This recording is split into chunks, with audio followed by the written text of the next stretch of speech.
A leaf dances when the wind moves, not because it chooses to, but because it has no anchor. In many ways, we are the same. We tremble at a glance, falter at a harsh word, shrink under disapproval. Not because we are weak by nature, but because we've never built the shelter within. We live exposed, open to the weather of opinions, praise, rejection, and expectations. And each gust feels like a storm. But what if I told you there's a space within you that cannot be touched by the world?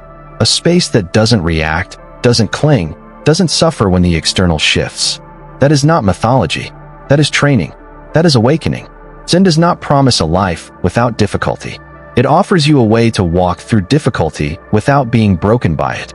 Like a mountain unmoved by wind, the wise remain unshaken by both praise and blame. This is not aloofness, it is clarity. This is not denial.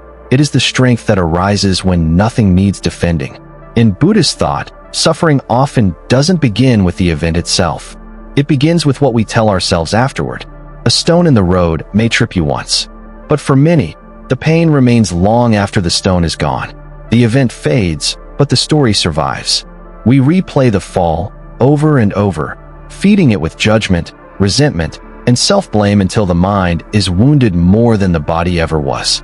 We carry these inner stones, old arguments, betrayals, harsh words, from place to place, relationship to relationship. Not because we want to, but because we never learned to drop them. And so we stumble again, not over new obstacles, but the echoes of the old ones. Zen doesn't ask you to forget. It asks you to see clearly. The stone was just a stone. The mind turned it into a weapon. What happened to you was real, but the suffering that lingers is a choice, one made when we grasp instead of observe. So how do you stop being shaken? You begin with awareness. You pause before you react. You observe before you interpret. When something disturbs your peace, ask, what am I making this mean? And then ask, is that the only meaning possible? When you stop automatically assigning meaning, you loosen the ego's grip on the moment. You let the moment be just that, a moment. Not an identity, not a verdict, not a wound. We've been trained to respond, to defend, to control what others think of us. But what if the real freedom isn't in controlling others, but in not needing to? This is the inner shift where all outer power loses its leverage. If the mind doesn't open the door, nothing gets in. If the ego doesn't grab onto the insult, it falls like dust. This is not passive living, it is mastery. The kind that makes you untouchable not by walls, but by wisdom. Because the strongest person isn't the one who never gets hit. It's the one who doesn't get knocked over when they do. So start here. Build your anchor, not in praise, not in validation, but in stillness. Learn to sit with your reactions, not act on them. Watch the wind blow through, but do not let it blow you over. When you master this, the world can try to shake you, and all it will find is stillness.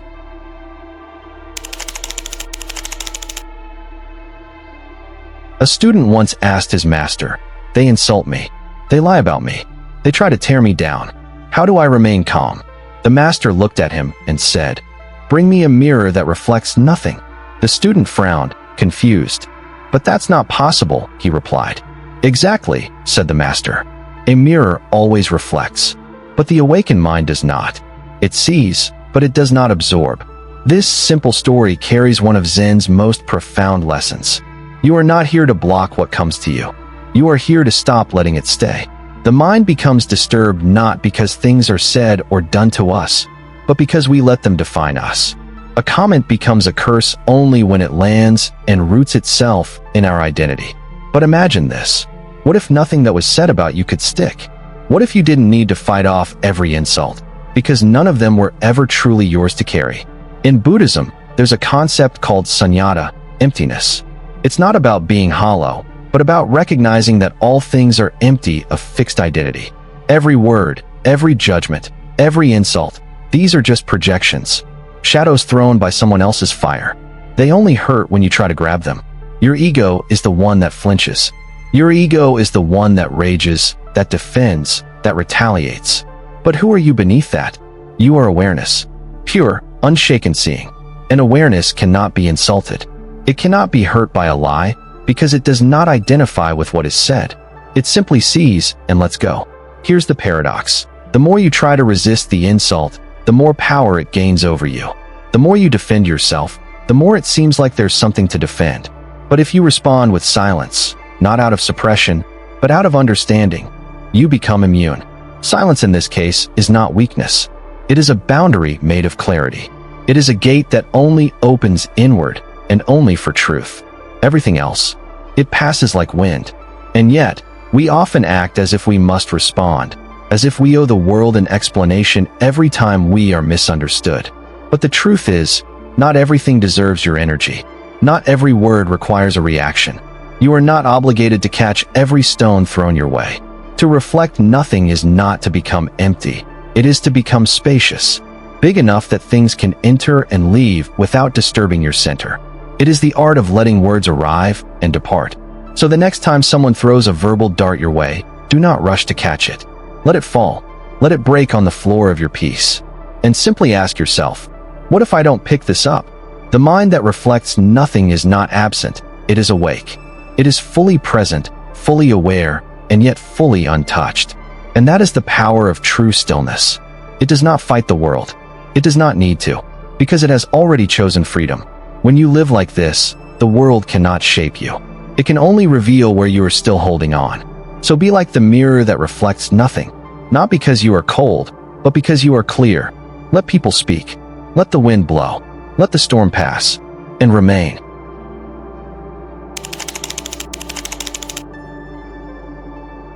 There was once a monk who walked nervously, checked his posture constantly, and spoke with a tense smile.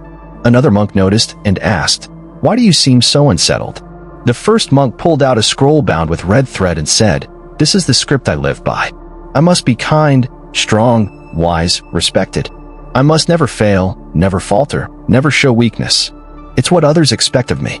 The second monk looked at the scroll, then at the fire, and said, "What would happen if you lost it?" The first monk froze. "Then, I would be nothing." Without another word, the second monk tossed the scroll into the fire. Most people live like that monk.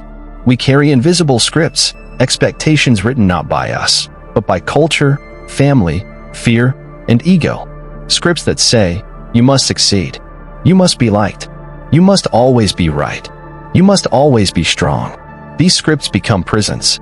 And when someone criticizes us, or ignores us, or challenges the role we've been performing, our sense of self begins to crack. Not because we're weak, but because our identity was never truly ours. It was borrowed. It was forced. It was built to survive, not to be free. When Zen says, burn the script, it is not asking you to become careless or defiant. It is asking you to stop performing.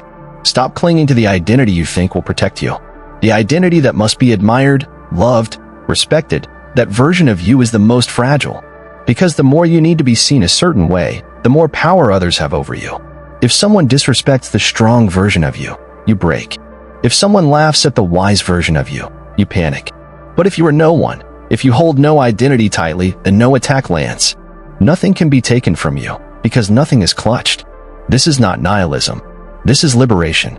Zen teaches the path of no mind, where one stops attaching to thoughts, labels, and roles. It's the art of becoming fluid, undefined, like water. It's not weakness. It's invincibility. Consider this. The wind cannot tear apart the sky. Fire cannot burn the ocean. Why? Because these things do not cling to form. They exist, but they do not fix themselves into shapes. So when the world tries to pull them, it finds nothing to grip. That is what you become when you burn the script. You stop being a character in someone else's story, and you start becoming the space where life unfolds. Of course, this is frightening at first. We cling to identity because it feels safe. We want to be someone. But ask yourself, what is the cost of being someone? If that someone always has to prove themselves, if they are constantly offended, constantly trying to be enough, is that peace? Burning the script means letting go of who you thought you had to be and discovering who you already are underneath it all. Not a label, not a persona, but awareness. Present, quiet, powerful. So take a moment. Reflect on the roles you've been performing. The ones that exhaust you. The ones that feel tight, heavy, brittle. Ask yourself, who told me I had to be this way? And then imagine yourself by a fire. See that role, that expectation, that identity. Now watch it burn. Not in hatred, but in freedom. Not to destroy yourself, but to finally meet yourself. Because the self you are trying to protect may not be the self that needs to live. And once you are no longer bound by that script, no insult can define you, no loss can undo you, no praise can inflate you. You simply are.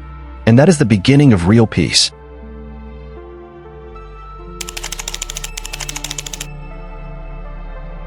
A young student once visited a wise teacher seeking understanding. As the teacher poured tea into the student's cup, the liquid quickly reached the brim and then spilled over, dripping onto the table. "Master, the cup is full," the student exclaimed. "Exactly," the teacher replied. "So is your mind. I cannot pour anything into what is already overflowing." This story is not about tea. It's about us. Many people come to spiritual practice not with open minds, but with full ones, full of opinions, judgments, wounds, and expectations. Their hearts are cluttered with yesterday's pain, tomorrow's fear, and today's distractions. And then they wonder why a single word can shake them, why a small gesture can cause an outburst, why a passing comment can cut so deep. But it's not the moment itself that causes the chaos. It's everything stored inside that moment lands on. When your inner cup is already overflowing with unhealed hurt, unresolved memory, or anxious thought, even the smallest drop, an insult, a rejection, a disappointment, spills everything over. The mind reacts not just to what is, but to everything it carries with it. A simple silence from someone you care about echoes as abandonment, because the old abandonment is still there, waiting to be triggered. This is why Zen speaks of emptying the cup. Not once, not occasionally, but daily, moment by moment. Mindfulness is not a decorative practice. It is a deep cleaning. Each breath is a sweep of the floor. Each moment of awareness is a clearing of dust. It's not about becoming passive, it's about becoming clear. So what fills your cup? Is it the pressure to prove yourself? The opinions of people who don't understand you? The need to be seen as strong, good, or capable? Or perhaps it's memories, things done to you long ago, words still echoing, scenes still vivid? Now ask yourself, how much of that are you still drinking every day? When you carry the past into the present, you give it the power to shape your reactions, distort your view, and rob you of peace. But when you observe what's there, without judgment, you begin to pour it out. Slowly, gently, you let go of what no longer serves. You remove what was never truly yours to hold. And that is the difference between living reactively and living consciously. When the cup is full, life feels chaotic. Every interaction is charged. Every word feels personal. Every moment demands a defense. But when the cup is empty, when the mind is spacious, things happen and pass. Someone criticizes you. You don't flinch. Someone ignores you. You don't chase. Someone praises you. You don't cling. Why? Because nothing is sticking. The cup has room. And this is not detachment in the sense of being cold or uncaring. It is presence. It is wholeness. It is knowing that who you are does not depend on how others treat you or what happens around you. When the cup is empty, there is room for peace, room for joy, room for awareness. But more importantly, there is room for choice. You are no longer pulled by reflex. You are no longer held hostage by your history. You see what arises, and you choose your response. So if you want to be unshakable, not just on the outside, but on the inside, start here. Empty the cup. Sit in silence. Breathe. Observe. Ask yourself, what am I still carrying? And with each breath, set something down. Pour out the pain. Pour out the story. Pour out the fear. Until there is space. Until there is stillness. Until peace, like tea, can finally fill the cup and stay.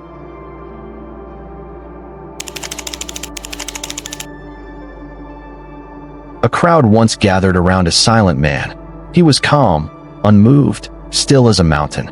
A heckler stood before him, shouting, mocking, slinging insult after insult. The crowd grew tense, waiting for the man to respond, to retaliate. But he did not move. He did not speak. He did not flinch. Someone asked, "Why don't you say anything?" The silent man replied, "You only fight when you believe the other has power. I see nothing to fight." This story is not about indifference. It's about mastery. In a world addicted to reaction, silence is often mistaken for weakness. But in the teachings of Zen, silence is power in its purest form. Not the silence of suppression or fear, but the silence that arises from understanding. When someone insults you, provokes you, or tries to stir your emotions, They are offering you a gift. But just because something is offered doesn't mean you must accept it. Zen teaches, if no hand is extended, the insult cannot land. It falls. It fades. It loses its grip. This is the essence of inner peace, not the absence of attack, but the refusal to engage in a war that doesn't exist unless you create it. We live in a world where retaliation is glorified. To clap back, to get the last word, to prove your worth with louder noise. It's treated like strength. But true strength does not shout. It does not scramble. It does not seek validation through conflict. True strength sits, watches, and chooses peace over pride. Ask yourself, when someone says something cruel, what are you really defending? Your truth? Or your image? Your essence? Or your ego? Often, we lash out not because we're deeply hurt, but because we're deeply identified with a role, with a reputation, with a mask that someone has now threatened to pull off. But what if you had no mask?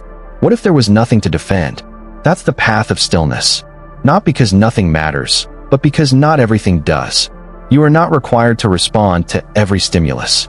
You do not owe the world a reaction, and you are never obligated to abandon your peace just because someone else has lost theirs. Stillness is not passivity. It is clarity in motion. It is the eye of the storm, untouched by the chaos that spins around it. You see, conflict is not a one-person act. It's a dance. It needs two to tango, two to ignite, two to pull the rope. But if one lets go of the rope, the tension dissolves. There is a Zen koan that asks, what is the sound of one hand clapping? The answer is silence. Not because there is no hand, but because there is no resistance. So when the next argument approaches, when a wave of anger rises in someone else's voice, stop and ask, what would happen if I stayed silent? Not out of fear, but out of freedom. What would happen if you let the wave crash without stepping into the tide? In that moment, you reclaim your power. You realize, the world can scream, but it cannot enter unless you open the door. And the door is your reaction. Close it, not with force, but with awareness. Let the wind pass. Let the storm shout. And remain the mountain. Because when you no longer need to win, you already have.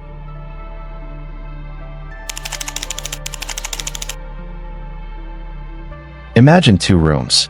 The first is sealed shut, no windows, no exits, no light. Nothing comes in, nothing gets out. It is utterly protected and utterly lifeless. The second room is wide open, windows drawn, air flowing, sunlight drifting in and out. Sounds pass through, shadows pass through, but nothing lingers. Everything moves. Now ask yourself, which one holds more peace? Most people think peace means building the first kind of room. They isolate themselves emotionally, spiritually, and socially, trying to become untouchable by becoming unreachable. But the more you shut the world out, the more the walls begin to close in. Zen does not teach emotional isolation. It teaches emotional fluidity. It doesn't ask you to close the door. It teaches you how to leave it open without letting anything live inside rent-free. True freedom does not come from resistance. It comes from flow. Let the experience come. Let it pass. Let it teach you, then let it leave. But we don't live this way. We grasp. We cling. We chase closure, replay arguments, rehearse better comebacks, hold on to betrayals like trophies of our pain. We don't just let people walk in. We let them set up furniture, decorate the walls, and stay for years, even if they've long left our lives. And then we wonder why we feel so crowded inside. The Buddha spoke of this grasping as the root of suffering. It is not what happens to you that causes pain. It is the way you hold it. Loving someone, not suffering. Losing them and clinging to the idea that they were yours forever. That's where suffering begins. Being misunderstood, not suffering. Obsessing over clearing your name, that's the fire. Zen points us toward the middle way, not indulgence, not withdrawal, not obsession, not detachment in the cold sense, but presence. A deep, rooted presence that sees things clearly and lets them go gently. Let the wind pass through you. Let the moment be what it is. When someone offends you, let the words pass through without grabbing hold. When someone leaves, let the memory visit, but don't offer it a bed. When fear arrives, bow to it, and then breathe it out. This is the room with no door. It doesn't trap or guard. It allows. And through that allowance, it becomes impenetrable, because nothing sticks. Nothing owns you. So how do you live this way? You practice. Each day, with intention. When a painful thought enters, say, "You may pass." When a memory knocks, let it in, acknowledge it, and watch it leave. When anxiety rises, sit beside it like a friend. Ask it what it wants to say, and then let it go. You are not a wall. You are not a fortress. You are space. And the more you remember that, the less you will fear what passes through you. Because nothing can harm what doesn't hold on. So leave the windows open. Let the light come. Let the storm pass. Let the songs of others echo through your space without becoming your story. That is not vulnerability. That is peace.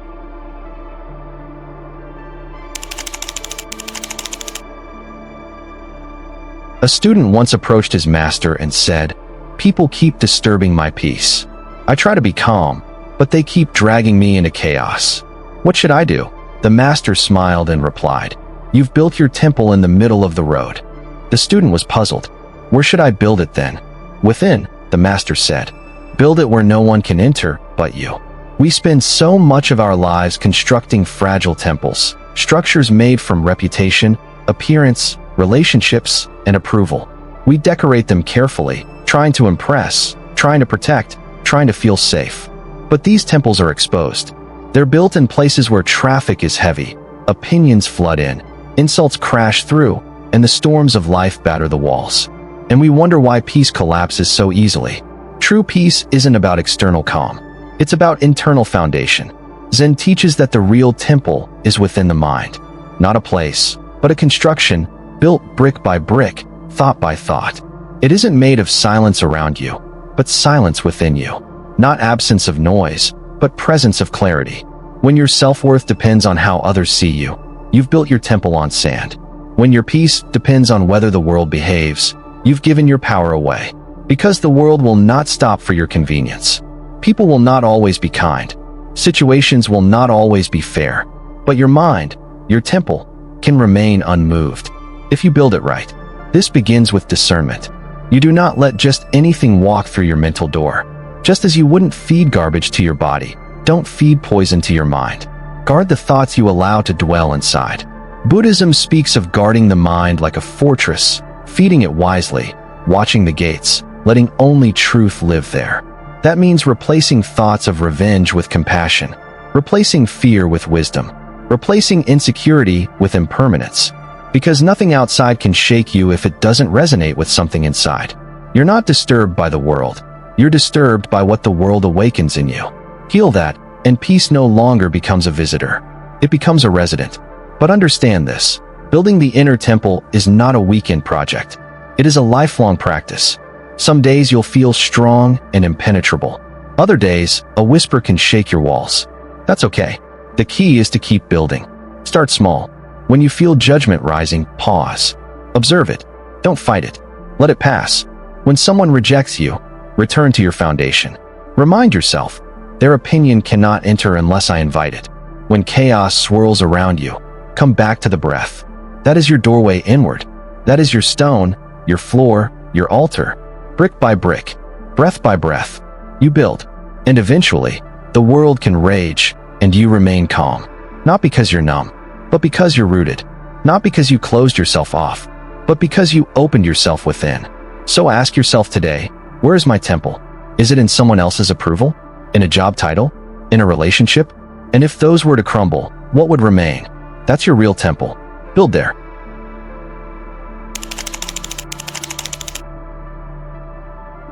What is it that truly gets hurt when someone rejects you? Is it your body? No. The skin remains unbroken. Is it your mind? Perhaps. But look deeper. What actually suffers is the self. Not your true self. The boundless awareness behind all thought, but the constructed self. The image. The story. The identity you've spent years curating. That is what gets bruised. That is what breaks. And Zen teaches us this truth. The self that suffers is not real. It is a costume worn in a dream. And to awaken, you must let it die. This isn't a violent death. It's not destruction. It's the gentle unraveling of illusion. The Buddha called this realization anatta, the truth of no self. It does not mean you disappear. It means the false version of you, the one built from fear and comparison and memory, loses its grip. Think of all the times you've said, "They hurt me." Who is the me you're talking about? Often, It's not the aware, conscious you, but the ego you've attached to, the one who must be liked, must be right, must be important. And when someone challenges that identity, when they insult you, abandon you, ignore you, that constructed self screams. But what if that self is not your truth? What if it's just a role you learned to play? A story someone else wrote for you, and you kept repeating? This is the silent revolution of Zen. To realize that the one who gets angry, the one who feels diminished, the one who needs to be defended, is not who you are. It's who you think you are. And once you see this, something incredible happens. Suffering loses its foundation. Because if you are not your thoughts, not your wounds, not your past, then insults become noise. Rejection becomes a redirection. Abandonment becomes empty space ready to be filled with truth. This is not denial. This is awakening. To realize, I am not this pain. I am the space that sees it. When someone disrespects you, you may feel a sting. That's normal. But now, instead of clinging to the pain, you breathe. You observe. You ask, who is hurt? And when no solid self can be found, only a bundle of thoughts and reactions, you begin to release. You let the false self die. And what remains? Stillness, clarity, awareness that cannot be insulted because it is not seeking validation. This is the birth of invincibility, not the kind that fights the world, but the kind that needs no armor. Because there's nothing left to attack. Others can throw words. They can twist your story. They can walk away. But the silence inside remains untouched. This is not weakness. This is strength beyond ego. So if you find yourself triggered, ask, what part of me is reacting? Is it an old version of you? A wound pretending to be identity? Then breathe into that space. Witness it, and gently let it go. Let the self that suffers dissolve like mist in the morning sun. It was never truly you. And when that happens, when the mask falls, when the role ends, when the story fades, you do not vanish. You emerge, fully, freely. At last, you are no longer living in defense of who you are not. You are simply being. And in that being, no insult can land. No betrayal can shake you. No loss can define you. Because you are not the storm. You are the sky.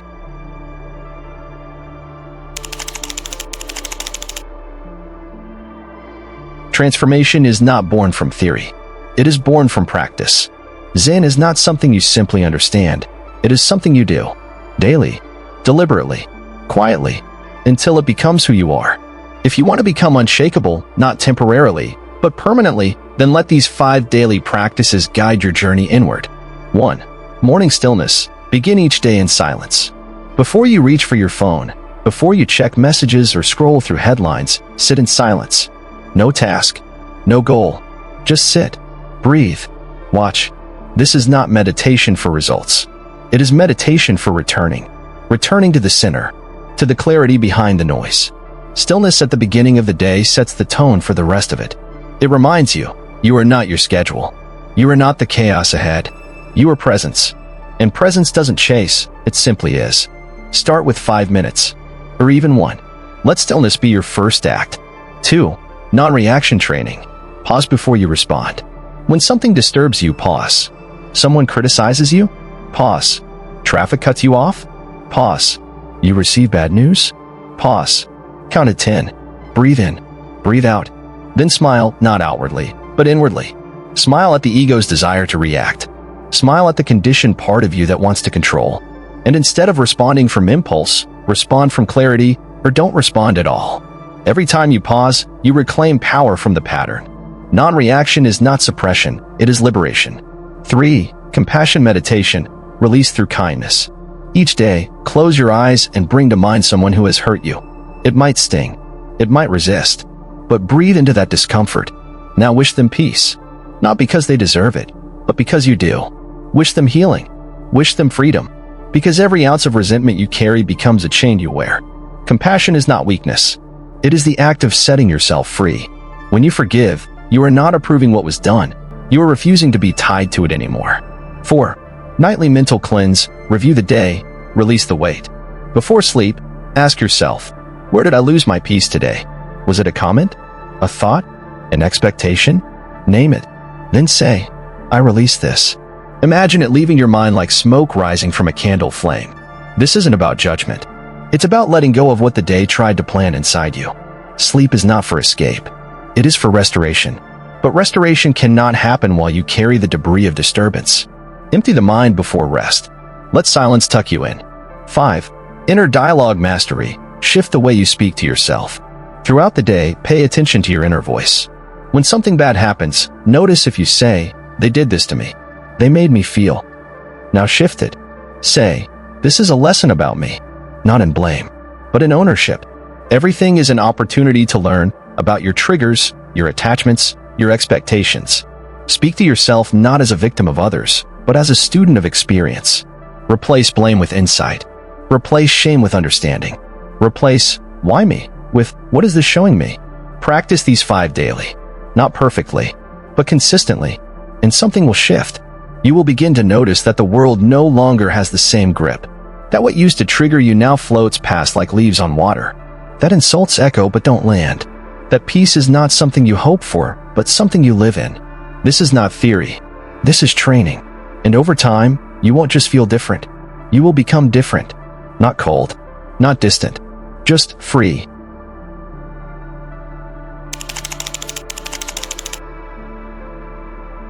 A monk once walked through a city engulfed in flames. Buildings crumbled. People screamed. Smoke filled the air. And yet, his face remained calm. Someone cried out, "How can you be at peace while the world burns?" He answered, "Because I no longer burn inside." This is the end of all wars, not the war outside, but the war within. Most people think they must change the world to find peace. But Zen reverses the gaze. It asks, what if the world is not the enemy? What if the real battlefield is within? You may not be able to stop others from speaking, from leaving, from hurting, from failing you. But you can stop the way you burn with every word, every rejection, every perceived injustice. The flame doesn't come from what happens. It comes from how tightly you hold on to what happens. Let go, and the fire dies. We've been taught to win through resistance. But what if true victory comes through surrender? Not surrender to others, but to truth. The truth that no one can disturb your peace unless they have access to your center. Ask yourself, who still lives in your mind? Who do you rehearse arguments with in your head, even after years have passed? Whose voice do you hear when you doubt yourself? You are not free until those voices are released. So write their names down, one by one, not to hate them, but to release them. And beside each name, write, "I let you go," not because you deserve it, but because I do. Forgiveness is not approval. It is liberation. Hate is a fire that always burns the one who holds it. When you choose peace over punishment, you win a war that ego wants you to fight forever. This is emotional wealth. This is clarity. This is real power. Because once you are no longer triggered by every shift in tone, every unanswered text, every careless word, once your mood is no longer a puppet pulled by the hands of others, you have arrived.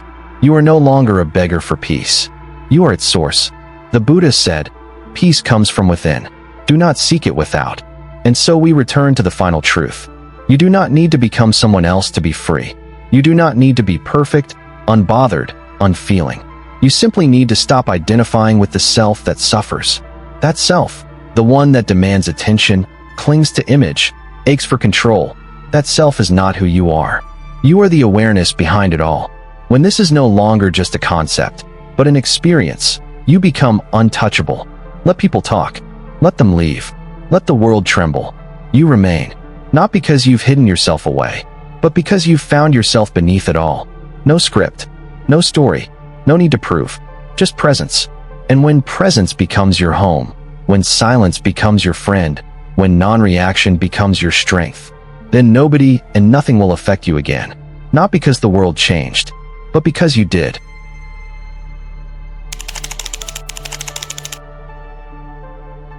There is one last illusion to release, the illusion that you are what happens to you. You are not the betrayal. You are not the compliment. You are not the loss. You are not the success. All of these are clouds. They move through your life, changing shape, changing color. But they are not the sky. They are not you. You are the vastness behind them. You are the space that holds it all, the joy and the sorrow, the praise and the blame. And the moment you stop confusing the weather for your identity, you become free. This is the silent revolution of Zen. It's not about becoming cold or distant. It's about becoming clear. You stop clinging. You stop defending. You stop needing to be seen, validated, adored, or understood. Not because these things are bad, but because they are unstable foundations. And so, you return to what is stable: presence. Let your stillness become a discipline. Let it become your response to chaos, your anchor in change. Sit without reacting. Walk without carrying. Listen without absorbing. And above all, live without needing the world to approve of your peace. This is not detachment. This is intimacy with truth. It's looking at life and saying, I see you clearly now. I don't need to change you. I only need to stop grasping. You become the one who watches the storm, not the one swept up in it. You become the eye, not the wind. The sky, not the cloud. And from this space, even your emotions transform. Anger becomes awareness. Sadness becomes compassion. Fear becomes a teacher. Every trigger becomes a doorway. Every insult becomes irrelevant. Every goodbye becomes a clearing. You no longer walk into battle with the world. You walk with it, through it, untouched by its noise. This is the way. So now, return to the breath.